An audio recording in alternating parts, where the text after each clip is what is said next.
Okay, तो will be starting with dual nature of matter. Dual nature of matter.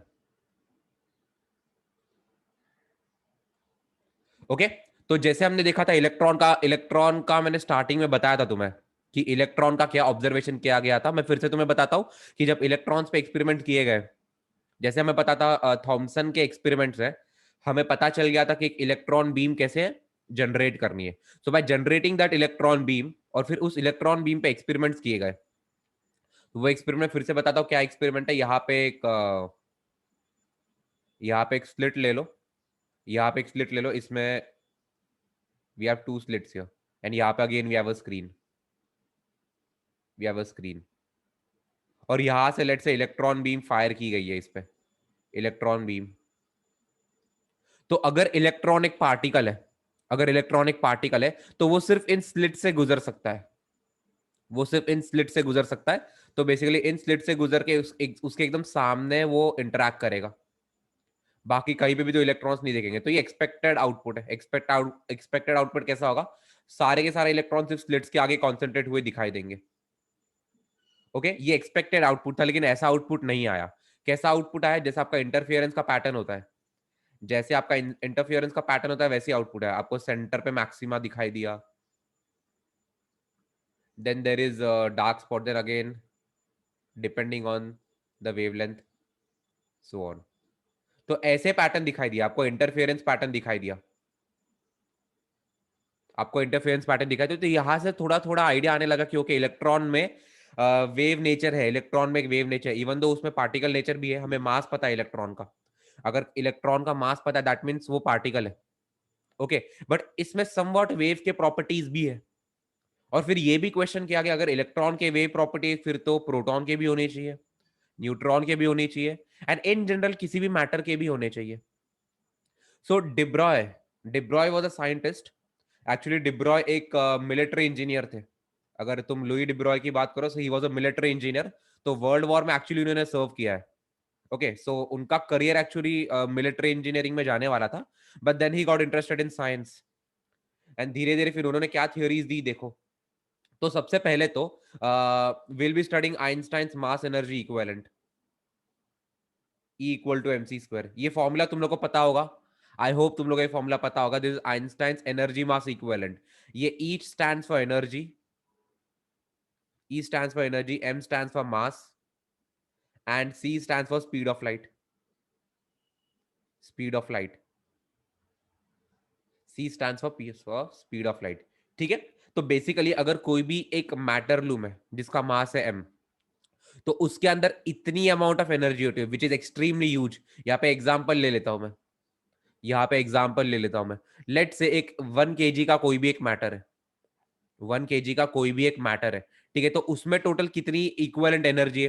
Now this entire matter is equal to the energy of mc square. तो m के बदले 1 डाल दूंगा मैं. Speed of light कितनी होती है? 3 × 10⁸ का स्क्वायर. तो ये कितना हो गया टोटल? 9 × 10⁻16 जूल्स. तो अगर तुम 1 kg का मैटर लो, अगर तुम 1 kg का मैटर लो, तो उसमें इतनी ह्यूज अमाउंट ऑफ एनर्जी है.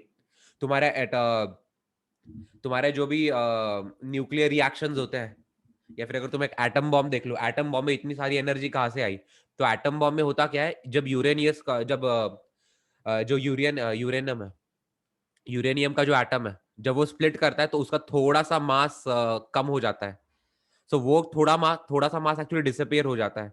सो एक्चुअली लोगों को पता नहीं चल रहा था कि मास जा कहाँ पे रहा है. बट देन वो उन्होंने जब आइंस्टाइन एनर्जी मास इक्विवेलेंट उस पर अप्लाई किया, तो जितनी एक्स्ट्रा एनर्जी आ रही थी, वो उसका जितना भी मास उसका डिसअपियर हो रहा था, उसे मास डिफेक्ट बुलाते हैं. ये हम न्यूक्लियस के चैप्टर में डिटेल में पढ़ेंगे. बट उस चीज को मास डिफेक्ट बुलाते हैं. मास डिफेक्ट क्यों? जब भी कोई न्यूक्लियर रिएक्शन हो रही थी, whenever there is a nuclear reaction, एक थोड़ा सा मास कहीं पे तो गायब हुआ दिखाई दे रहा था, और एक बहुत ट्रेमेंडस अमाउंट ऑफ एनर्जी रिलीज हो रही थी. सो जब उन्होंने वो मास एनर्जी इक्विवेलेंट यहाँ पे अप्लाई किया, तो वो रिजल्ट एक्चुअली सेटिस्फैक्टरी आ गया था. तो आपके एटम बॉम्ब में, आपके न्यूक्लियर रिएक्शन में वही होता है, थोड़ा सा मास कम हो जाता है, और वो मास किस में कन्वर्ट हो जाता है? वो मास एनर्जी में कन्वर्ट हो जाता है. तो अगर मैं थोड़ा सा भी मास लूं, तो एक बहुत huge amount of energy release होती है. तो ये है आपका आइंस्टाइंस एनर्जी मास इक्विवेलेंट। तो एक सिंपल सा डेरिवेशन बताता हूं मैं तुम लोग को यहाँ पे। I mean this is not the rigorous proof of matter wave, but ये तो बस फॉर नेम सेक मैं तुम लोग को बताया था, एक छोटा सा प्रूफ बता देता हूं मैं कि मैटर वेव जो भी है उसका वेवलेंथ कैसे कैलकुलेट किया जाए। तो हमें पता है energy is given bye MC square, energy is given bye MC square, ठीक है। What is the energy of a photon in terms of frequency या फिर इन टर्म्स ऑफ लैम्डा, कौन बताएगा मुझे? एनर्जी का फॉर्मूला क्या होता है? हमने पढ़ा एनर्जी के दो फॉर्मूला है, एक तो एच म्यू है which is Planck's constant into frequency, also h c by lambda भी है। तो एनर्जी का formula m c square, energy का formula h c by lambda, तो इन दोनों को मैं इक्वेट कर दूंगा। इससे क्या मिलेगा? M c square is equal to h c by lambda, ठीक है। तो यहाँ पे होगा क्या, सी सी कैंसिल कर देते सबसे पहले तो, एंड फाइनली यहाँ से हमें लैम्डा कितना निकल के आ जाएगा? यहाँ से लैम्डा निकल के आ जाएगा एच अपॉन एम सी, जहां पे एच है प्लैंक्स कांस्टेंट, एम है मास और सी है स्पीड ऑफ लाइट। अच्छा, ये चीज क्या हो जाएगी? ये चीज क्या हो जाएगी? Mass into velocity. या कौन बताएगा मुझे what is mass into velocity? Momentum. Momentum, exactly. आपका जो भी मोमेंटम है, मोमेंटम को हम पी से रिप्रेजेंट करते हैं, एंगुलर मोमेंटम को एल से रिप्रेजेंट करते हैं और लीनियर मोमेंटम को पी से रिप्रेजेंट करते हैं। तो जो मोमेंटम है, लीनियर मोमेंटम है, उसे मैं पी से रिप्रेजेंट करूंगा। ओके, और इसका फॉर्मूला क्या होता है? इसका फॉर्मूला होता है मास इनटू वेलोसिटी। तो आपका c is nothing but speed ही है ना, तो ये क्या हो जाएगा? Simply h by momentum, h by momentum. तो फाइनली हमें लैम्डा का वैल्यू कितना आ रहा है, वेवलेंथ का वैल्यू कितना आ रहा है? Planck's constant divided by momentum. अभी इन्होंने बोला कि चलो फोटोन को क्यों अप्लाई किए, तो नॉर्मल मैटर को भी अप्लाई करके देख लेते। तो यहां से एक्चुअली फॉर्मूला निकल के आ गया, lambda is given by Planck's constant upon momentum. तो it is nothing but Planck's constant upon mass times velocity. तो ये आपका फॉर्मूला है, इसे नोट डाउन कर लो एकदम अच्छे से। अभी यहाँ पे हम क्या करेंगे, यहाँ पे हम दो टाइप के कैलकुलेशंस करने वाले हैं। दोनों अलग अलग सिनेरियोस के लैम्डा हम कैलकुलेट करने वाले हैं। सबसे पहला सिनेरियो क्या है? वी हैव अ बॉल जिसका मास ले लो 100 ग्राम्स, रफली 100 ग्राम्स, ठीक है। एंड लेट्स से इसकी वेलोसिटी ले लो आई गेस 50 मीटर पर सेकेंड। आई डोंट थिंक इससे ज्यादा फास्ट कोई फेंक सकता है बॉल को। ओके, तो 50 मीटर पर सेकेंड वेलोसिटी ले लो बॉल की। सेकेंड सिनेरियो क्या लेंगे? सेकेंड सिनेरियो हम एक इलेक्ट्रॉन लेंगे, बॉल के बदले इलेक्ट्रॉन लेंगे। तो इलेक्ट्रॉन का मास तो पता है हमें, तो इसका मास कितना हो जाए? मास, इलेक्ट्रॉन का मास कितना होता है? 9.1 इंटू 10⁻³ ओके, सब कुछ ऐसा यूनिट में लेना है हमें। एंड लेट से इलेक्ट्रॉन जो है उसकी जो वेलोसिटी है वो 10% स्पीड ऑफ लाइट है, तो 10% ऑफ सी कर रहा हूं मैं, 10% of the speed of light, ठीक है। तो दोनों केस में हम लैम्डा कैलकुलेट करेंगे, दोनों केसेस में we have to calculate lambda. तो क्या आएगा? सबसे पहले तो लैम्डा कितना होता है? Planck's constant upon momentum. तो प्लैंक्स कांस्टेंट कितना होता है आपका? 6.63 इंटू 10⁻34। ये सब कुछ हमें ऐसा यूनिट में लेना है, the whole divided by momentum. Momentum क्या होता है? Mass times velocity. तो मास कितना है? 100 ग्राम्स, तो इसे मैं 0.1 kg बुलाऊंगा। तो 0.1 इंटू वेलोसिटी कितनी है? 50 मीटर पर सेकेंड, तो यहाँ पे मैं 50 से मल्टीप्लाई कर दूंगा। तो ये है आपका लैम्डा, ठीक है। इस केस में अपना लैम्डा कितना हो जाएगा? इस केस में आपका लैम्डा हो जाएगा same formula, h by momentum. तो प्लैंक्स कांस्टेंट कितना है? 6.63 into 10⁻34, the whole divided by momentum. तो मोमेंटम कितना हो जाएगा? Mass 9.1 into 10⁻31 into velocity. Velocity कितनी बोलिए? 10% ऑफ स्पीड ऑफ लाइट। तो स्पीड ऑफ लाइट होता है 3 इंटू 10⁸ तो उसका 10% क्या हो जाएगा? उसी को मुझे डिवाइड बाय 10 करना पड़ेगा, तो कितना हो जाएगा? 3 इंटू 10⁻7 मीटर पर सेकेंड। तो ये चीज यहाँ पे मैं सब्सटीट्यूट कर दूंगा, 3 इंटू 10⁻7। ओके, तो जल्दी से मुझे लैम्डा ऑफ बॉल और लैम्डा ऑफ इलेक्ट्रॉन जल्दी से वैल्यूज कंप्यूट करके बताओ। ओके, सो बॉल का वेवलेंथ निकल के आ रहा है 1.32 इंटू 10⁻34 मीटर्स, ओके। और जो इलेक्ट्रॉन का वेवलेंथ निकल के आ रहा है that is 0.24 into 10⁻10 meters, which is nothing but 0.24 angstroms. अभी ये जो वेवलेंथ है, ये वेवलेंथ प्रैक्टिकली अनडिटेक्टेड है, तुम इसे डिटेक्ट नहीं कर सकते। अगर तुम कोई भी अपनी नॉर्मल लाइट देखो, लाइट की वेवलेंथ जो हमने वेव ऑप्टिक्स पढ़ा था, तो लाइट की वेवलेंथ हम यूजुअली एंगस्ट्रॉम्स में लेते थे, एंगस्ट्रॉम्स या फिर नैनोमीटर्स। ओके, तो आपका इलेक्ट्रॉन का जो लैम्डा है, इलेक्ट्रॉन का जो लैम्डा है, कहीं ना कहीं वो इस रेंज में आ रहा है। बट नॉर्मल ऑब्जेक्ट्स का अगर तुम लैम्डा देखो तो देख लेना, तो दिस थिंग इज अनडिटेक्ट, ये चीज हम डिटेक्ट नहीं कर सकते। एंड दैट्स द रीजन जो अपने नॉर्मल लाइफ ऑब्जेक्ट्स है, जो नॉर्मल लाइफ ऑब्जेक्ट्स है, उनमें डिब्रॉय वेवलेंथ का कोई भी एप्लीकेशन नहीं है, बिकॉज उनका जो डिब्रॉय वेवलेंथ निकल के आएगा इट इज टू स्मॉल। तो ये डिटेक्ट भी नहीं कर सकते हम, ये इतना छोटा है, 10⁻⁻34 metres, we can not even detect it. Okay, but अगर तुम ये देखोगे, अगर तुम सब एटॉमिक पार्टिकल्स देखोगे, यहाँ पे हमने इलेक्ट्रॉन का इवेल्युएट किया है, तो उनका जो वेवलेंथ होता है वो कंपेरेबल होता है, वो डिटेक्टेबल होता है। एंड दैट्स द रीजन जो डिब्रॉय वेवलेंथ होता है उसका कोई भी एप्लीकेशन नहीं है रियल लाइफ में, आई मीन रियल वर्ल्ड में उसका कोई भी एप्लीकेशन नहीं है, लेकिन सब एटॉमिक लेवल पे its effect becomes really really profound. और हमें डिब्रॉय वेवलेंथ कंसिडर करना पड़ता है, तो जब भी हम कैलकुलेशंस करते हैं हमें डिब्रॉय वेवलेंथ कंसिडर करने पड़ते हैं सब एटॉमिक स्केल पे। जो हमने मैकेनिक्स फिजिक्स किया था लास्ट ईयर, तो उसमें वेलोसिटीज होती थी पार्टिकल की, गाड़ी यहाँ से वहां जा रही है, वहां पे हमने थोड़ी उसकी डिब्रॉय वेवलेंथ ली थी, बिकॉज जरूरत ही नहीं है, बिकॉज उसकी जो डिब्रॉय वेवलेंथ निकल के आएगी वो इस रेंज में आएगी, इस ऑर्डर में आएगी, which is anyways undetectable. Okay, and that is the reason हमें सिर्फ सब एटॉमिक पार्टिकल्स में देखते हैं। चलो अभी एक छोटा सा डेरिवेशन करेंगे, छोटा सा डेरिवेशन करेंगे, और ये जो फॉर्मूला डिराइव होके आएगा ये तुम्हें याद रखना है, ठीक है। यहाँ पे लिखूंगा मैं, इलेक्ट्रॉन एक्सेलरेटेड,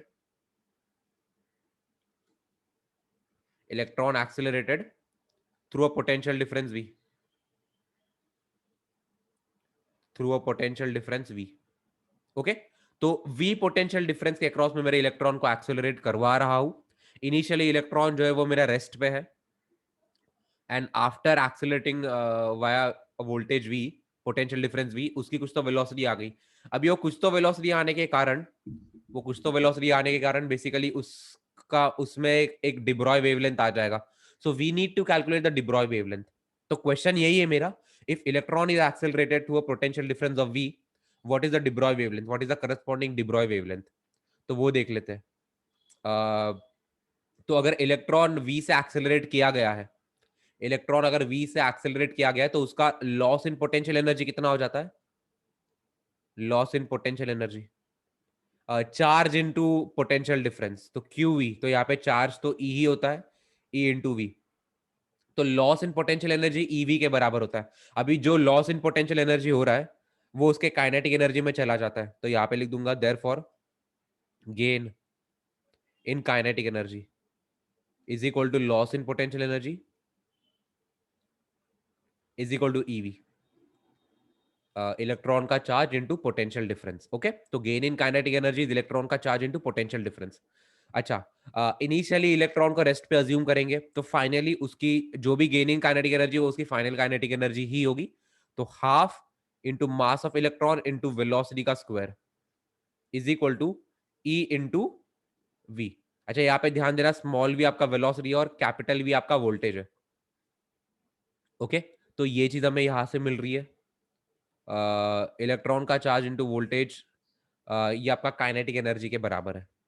ठीक है, अभी मैं इवेल्युएट करना चाहता हूं इसका, इसकी डिब्रॉय वेवलेंथ, इसकी डिब्रॉय वेवलेंथ का फॉर्मूला क्या होता है, Planck's constant upon momentum, which is nothing but Planck's constant upon momentum क्या हो जाएगा, मास of electron, mass of electron into velocity of electron, यहां से जो वेलोसिटी निकल के आएगी वो। ठीक है, हम ये चीज इवेल्युएट करना चाहते हैं, तो कैसे करेंगे। मैं कहीं ना कहीं पे इन दोनों को आपस में सब्स्टिट्यूट करके देखूंगा, कहीं ना कहीं पे मैं इन दोनों को आपस में सब्स्टिट्यूट करके देखूंगा। तो मुझे यहाँ से वेलोसिटी कितना निकल के आ जाएगा, मेरी वेलोसिटी निकल के आ जाएगी 2e into potential difference the whole divided by mass of electron. ठीक है, यहाँ पे बेसिकली मैं क्रॉस मल्टीप्लाई कर रहा हूँ, 2e EV the whole divided mass of electron, तो इसका मुझे स्क्वायर रूट लेना पड़ेगा। तो ये वेलोसिटी निकल के आ रही है, ये वेलोसिटी का एक्सप्रेशन मैं डी ब्रॉय वेवलेंथ के एक्सप्रेशन में सब्स्टिट्यूट करूंगा, तो मेरा लैम्डा कितना निकल के आ जाएगा, Planck's constant upon mass of electron into velocity के बदले ये चीज सब्स्टिट्यूट कर दूंगा मैं, तो square root of 2e v whole divided by square root of mass of electron. अभी यहाँ पे ध्यान से देखोगे तो ये कैंसिल हो जाएगा, इस पे एक स्क्वायर रूट लग जाएगा। अच्छा यहाँ पे छोटा सा गलती कर दिया मैंने, एच के बदले लैम्डा लिख दिया, यहाँ पे एच आएगा। तो फाइनली लैम्डा का एक्सप्रेशन क्या आ रहा है हमें? लैम्डा का एक्सप्रेशन आ रहा है Planck's constant at the whole upon square root of 2 into mass of electron into charge of electron into potential difference. अब यहाँ पे देखो आपका प्लैंक्स कांस्टेंट एक कांस्टेंट क्वांटिटी है, मास ऑफ इलेक्ट्रॉन एक कांस्टेंट क्वांटिटी है, चार्ज ऑफ इलेक्ट्रॉन एक कांस्टेंट क्वांटिटी है, बस ये जो पोटेंशियल डिफरेंस है ये एक वेरिएबल क्वांटिटी है। तो यहाँ पे मैं क्या करूंगा, इसे मैं लिखूंगा h upon square root of 2 times mass of electron into charge of electron into 1/रूट वोल्टेज। ऐसा सेपरेट लिख रहा हूँ बिकॉज मैं मुझे पता है ये चीज एक कांस्टेंट निकल के आ जाएगी। तो जल्दी से इस चीज को कैलकुलेट करके बताना मुझे। तो लैम्डा क्या हो जाएगा, बेसिकली मैं यहाँ पे सब्स्टिट्यूट कर देता हूँ। एच के बदले 6.63 into 10⁻34, this is nothing but the Planck's constant, the whole divided by square root of 2 into mass of electron कितना होता है 1.9 इंटू 10⁻31 kg। सब कुछ एसआई यूनिट में लेना है सो दैट आंसर भी एसआई यूनिट में आएगा। और क्या आएगा यहाँ पे, into charge of electron 1.6 into 10⁻19। ठीक है, ये आपका एक कांस्टेंट क्वांटिटी है इंटू 1/√v, ये तो वोल्टेज है। तो जल्दी से ये चीज कैलकुलेट करके मुझे बताओ कितना आ रहा है। दिस अ फॉर्मूला, ये एक्चुअली आपका 12.3 इंटू 10⁻10, ये फॉर्मूला है, the whole upon square root of voltage. Okay, तो ऑब्वियसली मीटर में आएगा, तो लोग ऐसे याद रखने, lambda is nothing but 12.3 upon square root of voltage angstrom. तो अगर इलेक्ट्रॉन को एक्सेलरेट किया गया है across a potential difference v, तो उसमें कितना, उसका वेवलेंथ कितना हो जाएगा, उसका डिब्रॉय वेवलेंथ कितना हो जाएगा 12.3 upon square root of voltage angstrom. ठीक है, तो ये फॉर्मूला है आपका इलेक्ट्रॉन का डिब्रॉय वेवलेंथ का। आई होप एकदम प्रॉपरली क्लियर है तुम लोग को। ठीक है, तो इस चीज को नोट डाउन कर लेना एकदम अच्छे से और याद कर लेना। तो तुम्हें कौन से दो फॉर्मूलाज याद रखना है? सबसे पहले तो तुम्हें ये तो सबसे बेसिक फॉर्मूला है, ये lambda is nothing but Planck's constant upon momentum. ठीक है, प्लैंक्स कांस्टेंट अपॉन मोमेंटम। और आपका इलेक्ट्रॉन का इलेक्ट्रॉनिक स्पेशल एलिमेंट है, इसीलिए इसका एक स्पेशल फॉर्मूला है, तो 12.3 upon square root of voltage. ठीक है, आंगस्ट्रॉम, ये आपका वेवलेंथ है, नोट डाउन कर लो।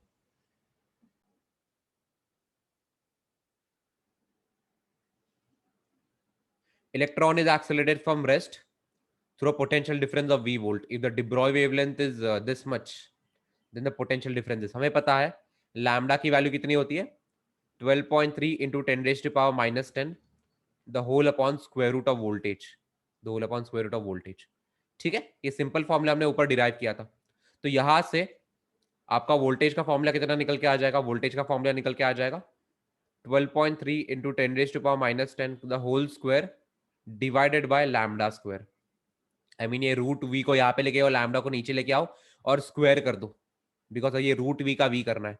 तो ये आपका वोल्टेज का फॉर्मूला निकल के आ जाएगा। तो ये कितना हो जाएगा आपका 12.3 into 12.3 into 10⁻−20 the whole upon lambda square. Lambda कितना बोला है 12.27 इंटू 10⁻−2 नैनोमीटर्स। तो सबसे पहले इस चीज को सुधारो, यहाँ पे ये 10⁻² भी बोला है, नैनोमीटर भी बोला है, इट इज कंफ्यूजिंग। तो ये चीज कितना हो जाएगा 1.227 इंटू 10⁻² इंटू नैनोमीटर बोला है, तो इसी चीज को 10⁻⁹ से भी मल्टीप्लाई करना पड़ेगा। तो ये मीटर में लिखा है मैंने, तो ये आपका एग्जैक्ट है। तो ये कितना हो जाएगा आपका 1.227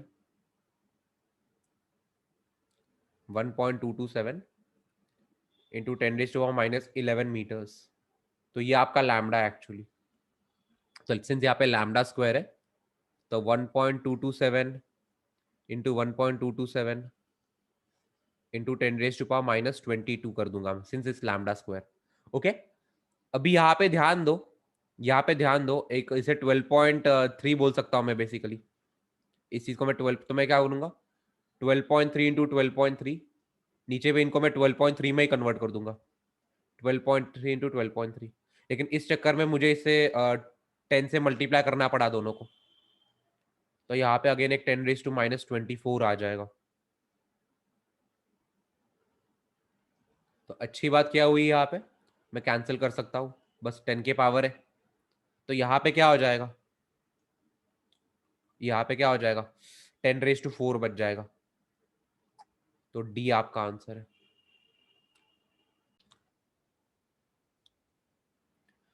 तो इलेक्ट्रॉन का मास m एंड फोटोन, इन दोनों की एनर्जी कांस्टेंट है, इन दोनों का एनर्जी सेम है।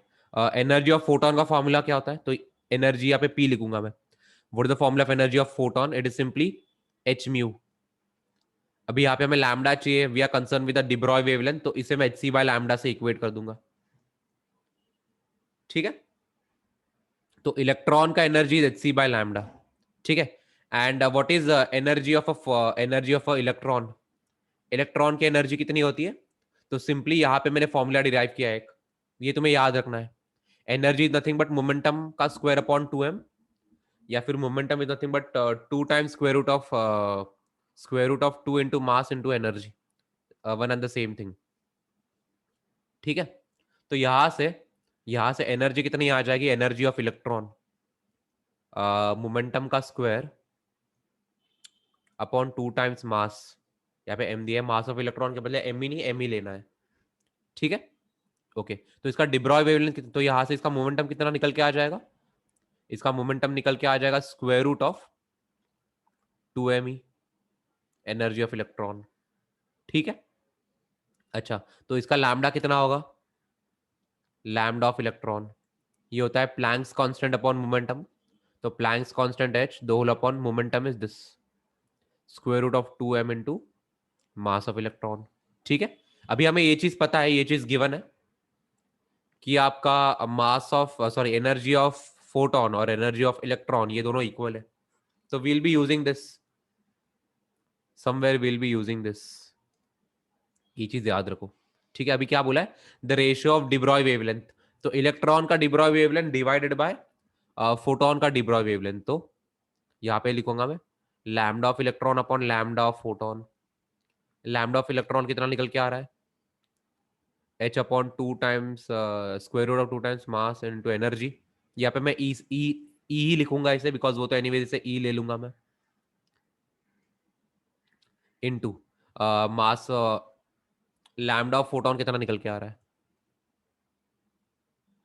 एच सी बाई ई, तो इसका रिवर्स करना पड़ेगा, तो ई अपॉन एच सी, तो क्या क्या कैंसिल आउट हो रहा है यहाँ पे, E H H cancel out हो रहा है, ये ई कैंसिल आउट होके यहाँ पे स्क्वायर रूट लग जाएगा। ठीक है, तो ओवरऑल क्या आ रहा है आंसर,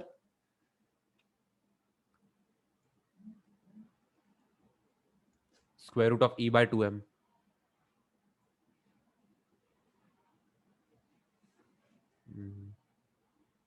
तो ऑप्शन डी, इसे नोट डाउन कर लेना एकदम। अच्छा अच्छा, यहाँ पे सी नहीं लिया ना हमने, यहाँ पे सी भी लेना है हमें, तो ये सी यहाँ पे चला जाएगा, 1/c यहाँ पे रहेगा। Okay, that's option C. ठीक है, ये सी मैंने मिस कर दिया था, नोट डाउन कर लेना। चलो, तो अल्फा पार्टिकल दिया हुआ है सबसे पहले, तो circular path of radius this in the presence of magnetic field this. ठीक है, तो यहाँ पे ऑब्वियसली अज्यूम किया गया कि आपका जो मैग्नेटिक फील्ड है it is perpendicular to the velocity, वरना और टीटा वीटा तो पता ही नहीं है, इसीलिए। तो हमें पता है रेडियस का formula is given by m v by q B. अभी this m v nothing but the momentum, तो ये हो जाएगा मोमेंटम अपॉन क्यू बी। तो यहां से मोमेंटम कितना निकल के आ जाएगा, radius into charge into magnetic field.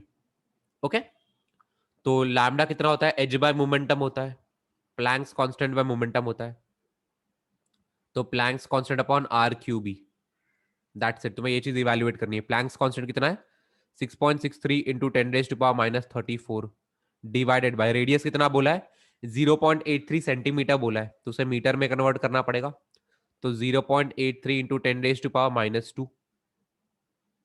ठीक है, सेंटीमीटर को मीटर में कन्वर्ट कर रहा हूं, into charge, alpha particle is nothing but a helium nucleus, तो उसमें 2 टाइम्स चार्ज ऑफ प्रोटॉन होता है, तो 2 into 1.6 into 10⁻⁻19 into what is the magnetic field? 0.25 weber per metre square. तो weber per metre square is nothing but tesla. तो यहाँ पे कितना हो जाएगा? 0.25। That's it, that's it. चलो, तो जल्दी से ये चीज कैलकुलेट करो और मुझे बताओ कितना आ रहा है आपका लैम्डा। चलो, if the momentum of an electron is changed by p, then the de Broglie wavelength associated with it changes by 0.5%. Okay, the initial momentum of the electron is, ठीक है। तो लेट से इनिशियल मोमेंटम को मैं P I से represent करूंगा और final momentum को मैं पी एफ से रिप्रेजेंट करूंगा, ठीक है। ये मेरा इनिशियल मोमेंटम है, ये मेरा फाइनल मोमेंटम है। अभी बोला क्या है? If the momentum of an electron is changed by p, तो it is changed by p. तो लेट से मैं मोमेंटम को इंक्रीज कर रहा हूं, लेट से आई एम इंक्रीजिंग द मोमेंटम, तो ये हो जाएगा मेरा पी इनिशियल प्लस पी, ठीक है। मैं मोमेंटम को मैं अज्यूम कर रहा हूं कि इट इज इंक्रीजिंग, तो मेरा लैम्डा डिक्रीज हो जाएगा, वॉट एवर, ठीक है। तो if the momentum of an electron is changed by p, तो इनिशियली मोमेंटम को मैं पी ले रहा हूं, पी इनिशियल ले रहा हूं, तो फाइनल मोमेंटम कितना हो जाएगा? P initial plus P. Okay, then the de Broglie wavelength associated with it is changes by 0.5%. Okay, अभी आपका lambda is nothing but H by P. तो मुझे इतना पता चल रहा है कि ये जो ये इनवर्सली प्रोपोर्शनल टू पी है, it is somewhere inversely proportional to p, meaning अगर मैं मोमेंटम को इंक्रीज कर रहा हूं, अगर मैं मोमेंटम को इंक्रीज कर रहा हूं तो मेरा जो de Broglie वेवलेंथ है वो डिक्रीज हो जाएगा। तो let's say initial de Broglie wavelength lambda initial है, इनिशियल एंड फाइनल को मैं लैम्डा फाइनल बुला रहा हूं, तो ये कितना हो जाएगा basically? Changes by 5%, it changes by 5%। तो इसका जो चेंज है इट इज एक्चुअली 5%, ठीक है। तो चेंज क्या होता है basically? Percentage change, percentage is change is nothing but delta lambda upon initial value. तो what is the change in lambda? Change in lambda nothing but final value minus initial value. अच्छा, यहाँ पे actually आपका lambda decrease होने वाला है, तो avoid the negative value, to avoid the negative sign मैं यहाँ पे lambda initial minus lambda final करूंगा। हमें पता है लैम्डा कम होने वाला है, since lambda is inversely proportional to momentum और मैं मोमेंटम को इंक्रीज कर रहा हूँ, I am increasing the momentum, तो मेरा लैम्डा एक्चुअली कम होने वाला है। तो इसलिए मैंने lambda initial minus lambda final किया, the whole upon lambda initial into 100। ये चीज कितनी बोली गई है? ये चीज 0.5% बोली गई है, so this thing is 0.5। Okay, तो यहां से बेसिकली क्या बोल सकता है, क्या बोल सकते हैं हम लोग? Lambda initial minus lambda final upon lambda initial, ये चीज आपकी 0.5/100 के बराबर है। ये चीज दिस थिंग इज 0.5/100, ठीक है। चलो, अभी सब्सटीट्यूट करो बस। अभी try to substitute. Lambda initial के बदले में क्या लिख सकता हूँ? इसे लिखता हूँ, इसे लिख सकता हूँ Planck's constant upon momentum initial, minus lambda final के बदले क्या लिख सकता हूँ? Planck's constant upon momentum final, the whole upon initial, initial lambda, Planck's constant upon initial momentum, ठीक है। ये चीज किसके बराबर है? ये चीज 0.5/100 के बराबर है, दैट्स इट। तभी तुम्हें यही चीज कैलकुलेट करनी है, तुम्हें ये चीज कैलकुलेट करनी है। सबसे पहले तो H H H cancel out कर दूंगा मैं, तो यहाँ पे क्या फाइनल निकल के आ जाएगा हमारा? P final minus p initial upon p initial into p final, the whole upon यहाँ पे पी इनिशियल है, दिस थिंग इज 0.5/100। तो p final minus p initial के बदले में पी ले सकता हूँ, p final minus p initial अगर मैं करूंगा तो वो सिर्फ पी निकल के आ जाएगा।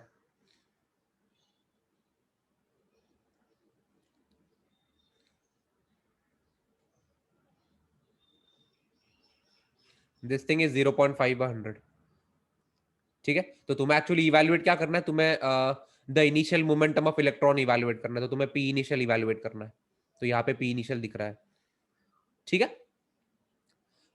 तो ये चीज पी के टर्म्स में आएगी, ये चीज जो है ये पी के टर्म्स में आएगी, ठीक है। तो पी अपॉन पी फाइनल के बदले क्या लिखूंगा? P initial plus P,